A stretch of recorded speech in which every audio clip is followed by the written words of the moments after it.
একদিন একজন স্ত্রী তার স্বামীকে জিজ্ঞেস করল, তুমি কি এখনো আমাকে আগের মতো ভালোবাসো? স্বামী হেসে কিচ্ছুই বলল না। রাতে ঘুমানোর আগে চুপচাপ স্ত্রীর গায়ে একটা কম্বল দিয়ে দিল, কারণ ঘরটা একটু ঠান্ডা হয়ে গিয়েছিল। পরদিন সকালে স্ত্রী বুঝতে পারল, love is not always in words, it's hidden in small acts and care.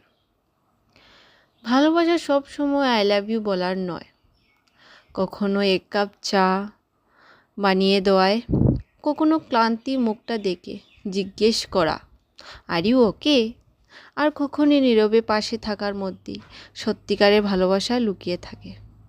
They may forget your words but never how you made them feel. তো আপনার মতে ভালোবাসার সবচেয়ে সুন্দর প্রকাশ কোনটি? Time, care and loyalty? অবশ্যই কিন্তু কমেন্ট করে জানাবেন। আর যদি আমার ভিডিওটা ভালো লাগে থাকে তো অবশ্যই একটা কমেন্ট, লাইক অ্যান্ড শেয়ার করে দিও। আর এই টাইম, কেয়ার অ্যান্ড লয়ালিটি তোমরা কোনটা প্রকাশ পাও তুমি কমেন্টে অবশ্যই জানাবে। আজকের জন্য এইটুকু, বাই বাই, দেখতে থাকো।